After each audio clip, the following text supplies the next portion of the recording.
had the luxury of sitting down with Cody Himes and talk about recovery. He gave his 5 tips to make sure you're recovering properly and making the gains you need. Let's go ahead and get into it. I guess we'll go ahead and get started. So first things first, I just wanted to give you a chance to tell everyone a little bit about yourself for people who don't know. You already mentioned you went to ISU, so let's start there. So what did you go to ISU for? So I went to ISU. I kind of skipped around a bunch. I originally started as AMR, so it was like athletic training. And then I decided that exercise science was more interesting to me. So I ended up switching to exercise science. And so that's what I have my bachelor's in right now. Okay, awesome. And you also did some extra fun stuff too. You're an expert in another field, right? Yes. So I also ended up with a minor in massage therapy. So now the nice thing was, as soon as you finish the minor program, you end up where you're able to go sit for your state license. So now I'm a licensed massage therapist and was so before I even got my bachelor's. Which is pretty awesome. I'm a huge fan of that. He's helped me out several times with some posterior chain issues that I have. So that's one of my favorite parts of having Cody around is he has magical hands. Anywho, without further ado, Cody, what are 5 tips you can give us for better recovery? The thing is, there's so many different things you can do for recovery, but I tried to dial it down to a few really important ones. My first one is do a good cool down. So that's first thing right after exercise. It can be anything from static stretching to help decrease that delayed onset muscle soreness that DOMs the next day or two after, and increase range of motion. It could be like foam rolling, which is going to be like self massage. I mean, you could also get massage. I didn't include that, but massage is very good in recovery. I'm just trying to focus on things that you can do on your own to kind of optimize your recovery without outside help. So like foam rolling is going to be another one of those like self myofascial release, so that connective tissue I was talking about. But getting a good cool down is going to honestly help you get good recovery right off the bat. So like with the static stretching, everyone always thinks do static stretching before exercise because it's what you're taught from like elementary school on. It's like, hold this stretch for 10 seconds, move on to the next stretch for 10 seconds. But static stretching isn't great for beforehand. It's good for after. I'll save you the boring science details as to why it's not great for before exercise. If you want to know, ask me. I'll tell you in detail, but it's good for afterwards because it helps increase range of motion. And it also really helps with that DOMS. So you won't get, if you're new to working out, you're probably still going to get a little sore, but you won't get as sore. So first one's do a good cool down. Second, good water intake. So obviously water intake is important. You're going to hear it day in, day out. Yep. I got mine right here. You're going to hear it whenever you work out in a gym, whatever, blah, blah, blah. Water intake is important. But the other big thing with water intake is making sure you're getting good electrolytes. Because if you're intaking water, but you don't have the electrolytes in your system to hold said water in, you're just going to get rid of it.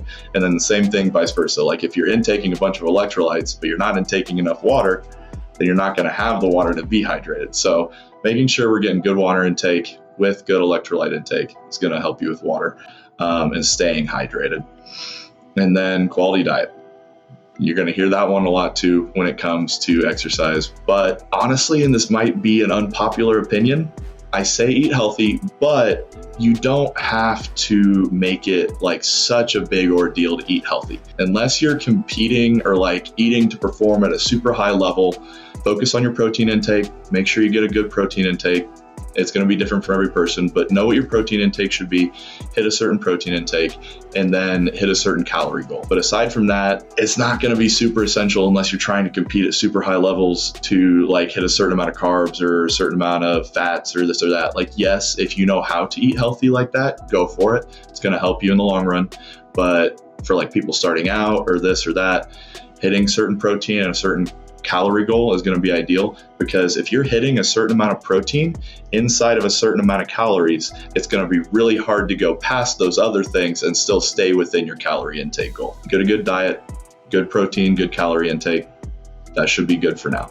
And then this one, it's not something a lot of people do. I actually just started doing it because Keith, one of the other people that work here, started doing it a little bit longer back. Cold showers or ice baths. It's not enjoyable when you start out, but and I'm definitely a baby about it. I don't do the whole submerged ice bath thing. I just take a nice cold shower. But there was a university, don't ask me, I don't remember what university it was, but there's a university that did a study, and basically they said that it's 11 minutes of cold water submersion, or like being in cold water a week. So it's not 11 minutes all at one time, just 11 minutes spread out throughout the week. So if you do like 2 minutes a day, you'll hit 14 minutes in the week, you'll be fine. Can actually increase dopamine release in your brain, so that feel good chemical increases muscle recovery, and then it also helps with cognitive function. So like your mental awareness, acuity, that helps as well. So 2 minutes a day in cold water can help increase multiple things when it comes to your recovery. I know it may not be top of someone's to-do list, but it's definitely helpful. So if you're looking for something else to add into your recovery regimen, go for it. And then my last one that I have in all caps on my list is sleep. Because there's so many people that are like, I can't fall asleep very well in the evening, or I don't get good sleep. So good sleep, you could try that supplement. When I did it, I only took it for 3 weeks, but it was very beneficial. I'm lucky. I ended up with a work schedule that allows me to sleep in. I work from noon to 8 every day. So like I still get my 8 hours. My evening gets pushed back a little bit, but I'm allowed to sleep in because of that. And I get a full 8 hours of sleep every night. May not be the best quality of sleep, but it's drastically helped increase my performance just because my recovery is better, because I have more downtime. If you can't get more sleep in the evening, like if your schedule is just too hectic, it's just not happening, and you're trying, but you can't get 6 to 8 hours of sleep a night, try taking something that'll help improve the quality of sleep. But again, I can't remember what university did it, but there was a study where basically 5.5 hours of sleep a night usually is the bare minimum just to function. 6.5 is you're starting to get into recovery. It's just not going to be as much as you quite need. 8 hours tends to be like optimal muscle recovery. Now everybody's different. You might need like 7.5 or like 8.5, but usually 8 is like the good mark to hit for good recovery. And then I think they said that like 10 was just like oversleep. And if you do 10, then you end up waking up and you feel like super sluggish and like you just can't function super well. So try to get between like that 6.5 and 8 hours of sleep. I know not everybody can, but that's the goal I would say try to hit. I preach those like the Bible. I absolutely love all 5 of those tips. Would you mind giving us a quick rundown of them again? Just a quick 1, 2, 3, 4, 5. Yeah. So my 5 are get a good cool down, good water intake, good diet, cold showers or ice bath, and good sleep. I advocate for all those things. I used to be such a big advocate for stretching after working out. I have gotten lazy.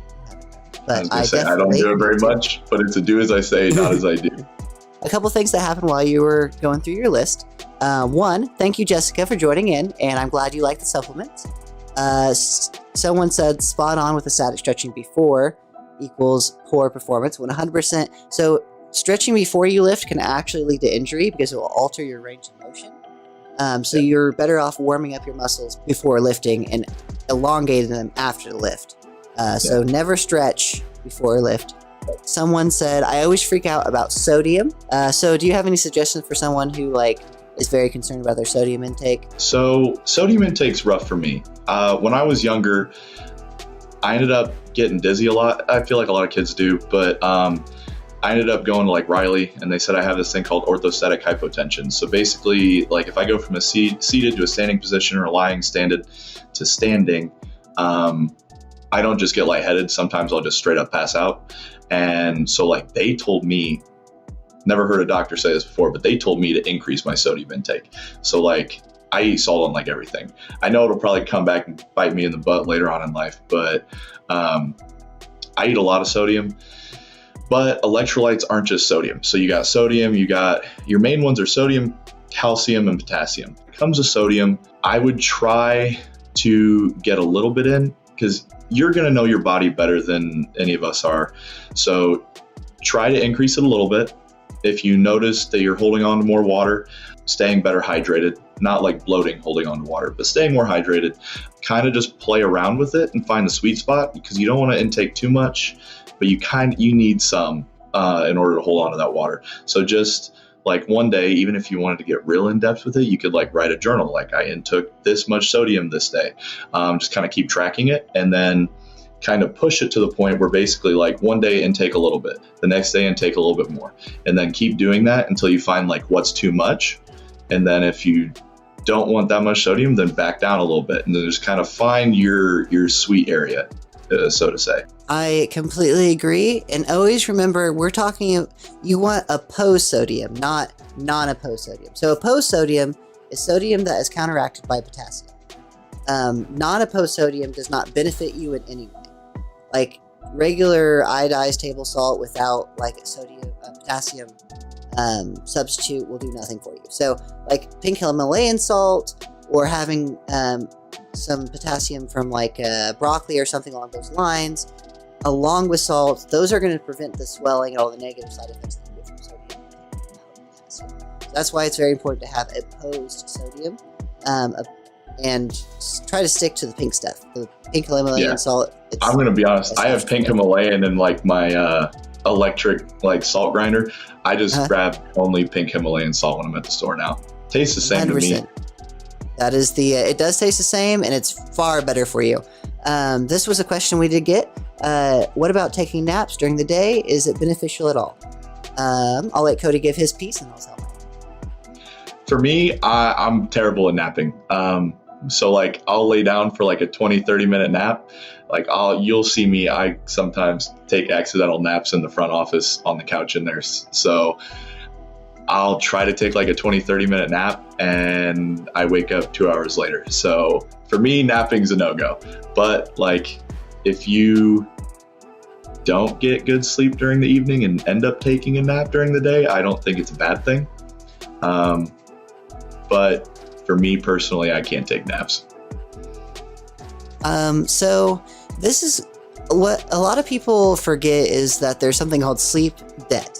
So your body basically keeps track. Have you ever gone so long without sleep that your body literally shuts down? Fundamentally, what's happening is your body is trying to catch up on sleep debt. So if you're someone who can only sleep for small blocks of time, although it is not as beneficial as getting longevity sleep, like a solid amount of sleep, you can make up for it by taking naps. So for example, say you get 5 hours in the night, and then you get another like 2 hour nap during the day.